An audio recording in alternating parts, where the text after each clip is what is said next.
What if you can go back in time? Not to change anything, but to say something that you never ever had said. And that's what Before the Coffee Gets Cold is all about.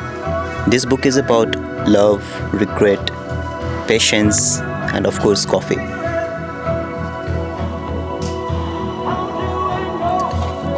And today in this video, I'll be talking about the summary of this book, what my book club discussed. Yes, I have been to book club and the group was amazing. Also, I will be discussing about what my thought and takeaway from this book. So let's begin. So the book takes place in a tiny basement in Tokyo, in a cafe. The name of the cafe is Funikula, where time travel is possible. But there are few rules, basically 3 rules. You can meet only those people who have been to that cafe.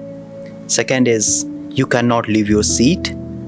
And third is, you have to return back before the coffee gets cold. So this book is not flashy, this book is not kind of sci-fi.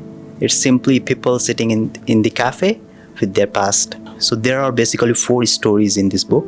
The first one is a woman trying to understand why her boyfriend left her out. Second story is a nurse reconnecting with her husband, and his husband is having Alzheimer. Third story is a sister mourning her sibling. And the fourth story is about a mother who died while childbirth, meeting her child she never got to raise. And even though no one can change the past, of course, something shift inside them. That's what we'll be looking into this story. And believe me, this is going to be amazing.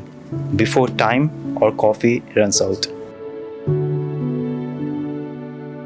So in our book club, the main question was, would you want to know about your future? And there were different answers. Someone said yes, someone said no. Those who said yes, they were saying like it's to avoid pain. Those who said no, they were fearing like they would stop living in the present. Someone said that if I knew I am going to lose someone, I will hug them tighter. According to me, I know that we are going to lose the one we love one day or the other, right? But yeah, if you are going in the future and figuring out like you are losing the one you love, and now in the present, you will hug them tighter. I know, I agree, but either way, we are aware of that. Nothing here is permanent. We also talked about the illusion of control. Even though if we know the future, would it change anything?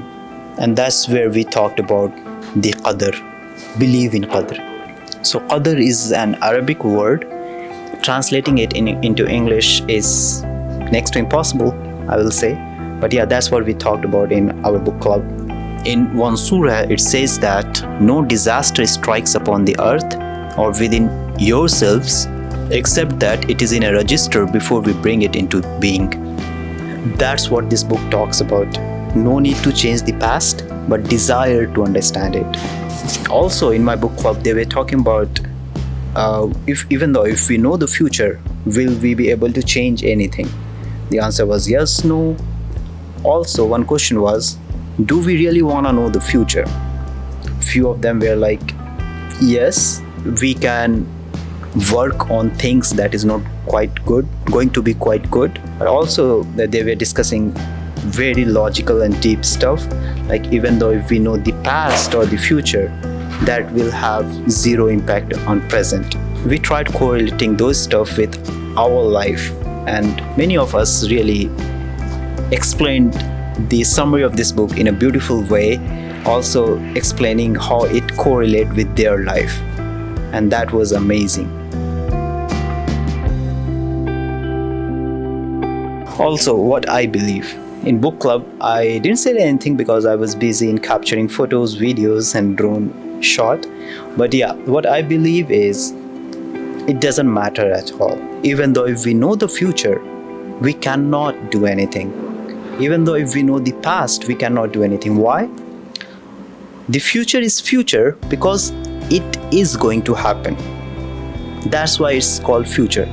For example, as per my understanding, what I believe, for example, I don't have a job right now, and I have seen my future. What I'm saying, I have seen my future is a glimpse of my future. It's not my whole future. So I have seen a glimpse of my future. For example, next to next, or after 1 year, Thursday, 3 p.m. to 5 p.m. Example. On that specific time, I saw that I have a job. And then I came back to present. Now, when I didn't knew my future, I was really working hard to get job, and I was spending lots of time in certification, in new courses, new learnings. But now, since I know my future, that after 1 year I will have a job, I will stop working hard, right? But that's the future. That will happen. And right now in present, I know that that will happen. I will stop working hard, but after 1 year, still I will get that job, or something will happen, I will have a job. But since I told you in the beginning, it's just a glimpse, it was just a glimpse of the future that I have seen. Okay. Even though if I will have a job, I didn't work hard, I didn't had experience, or I don't have knowledge about that particular job, still I have a job, but that job will not last long. Because that was just a glimpse of what I have seen. After a week or two, I will be jobless again. So according to me, if I know my future, that will have negative impact on my life.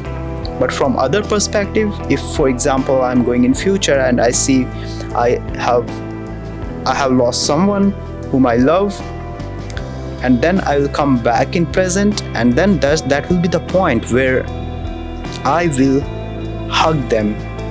Whomever I'm going to lose, I will hug them tightly. I will show more respect and love to them for a year or whatever, right?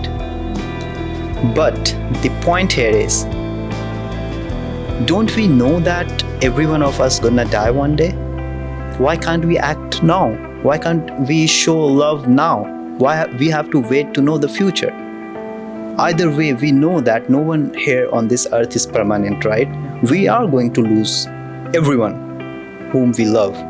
We're gonna die as well, right? So knowing the future will have either negative impact or no impact at all, according to me. I know human beings are something like they need reminders, right?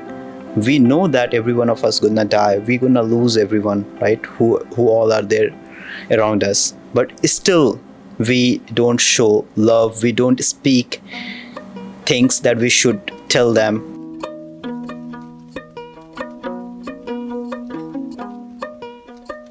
Now my understanding on going past. Okay, if I'm going in past, can I change anything?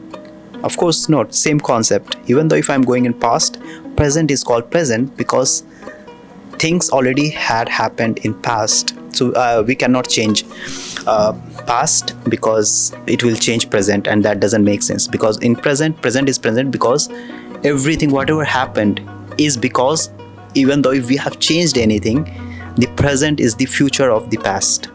Oh my god, if I'm making sense, right? So in past, if for example, if I'll go in past and I didn't had a job, for example, in present I have a job, in past I didn't had a job. I'll go there, and since that time I will know that one day I will have a job. I will still work. I will stop working hard, right? So this concept and the result will be same what happened with the future. Now the second part is present. If I'm gonna lose someone, right? And if I'm going in the past, the only plus point is like I will know that when I'm going to lose that the one I love, right? And that can be have positive impact, but same concept is there. Like we already know that we're gonna lose the one we love. According to me, it's better we don't know about our future, and we cannot go back and change our past, because that let us live in present. We can enjoy our present. The curiosity to live life will not make sense if we know the future, or we can go in past and change it, because that's what the life is. That's what I believe in. And one more thing is going in past and I know we human being needs reminder, as I told you, right? I lost my father 2 years ago. Now, if I will have opportunity to go back 2 years back and hold my father's hand, of course I will choose that. I can spend a lot of quality time with him, and I can share my experience. I can share with him what I am going to achieve in future, because I know my future that time, right? I will know my future that time. So I can share everything with my father. I can make him proud, feel proud, you know. So, but again, I can go back in time if I'll have opportunity, but the result, again, if I will come in present, anyway I will lose him, right? Because I cannot change the history.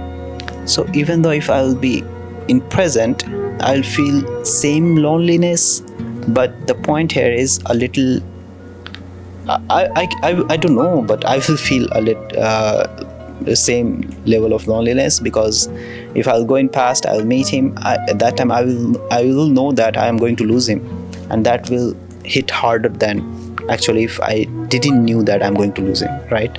So either way, I don't think going in past or going in future, I will recommend, even though if it is possible, because that is not good for myself. And for example, if I'm living now today, I don't know what will happen tomorrow. Even I don't know what will be there in on my dinner table, right? And that's good. That's why I'm excited. That's why I want to live for tomorrow. I want to see what's going to happen tomorrow. And that's the message of this book. The healing doesn't come from changing the outcome. It comes from making peace with it. Our prophet said that when a person dies, their deeds end except for three things: ongoing charity, knowledge that is benefited from, and a righteous child who prays for them. So maybe I cannot go back, but I can live with dua, with action, and with remembering him in every good thing what I do. For anyone watching this who has lost someone, say a parent, a friend, a version of yourself, know that grief doesn't always shout. Sometimes it just sits quietly beside you. So it's like coffee slowly cooling on the table, and you just trying to say what matters before it's too late. So this book, Before the Coffee Gets Cold, is not about time machine, I'll say. It's about time itself. How we use it, how we waste it, how we realize the value of time once it's too late. If there is someone you need to call, do it now. If there is someone for whom you want to pray, stand up and pray. And if there is a moment of kindness you have been holding back, give it freely now. And maybe our life is the cafe and our heart is the coffee. It is going to cool down, trust me, faster than we think. Thank you for being here, and thank you for holding space for this story and for me. I'm Habib, and see you in the next video.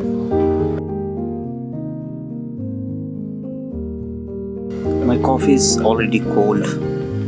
My gosh.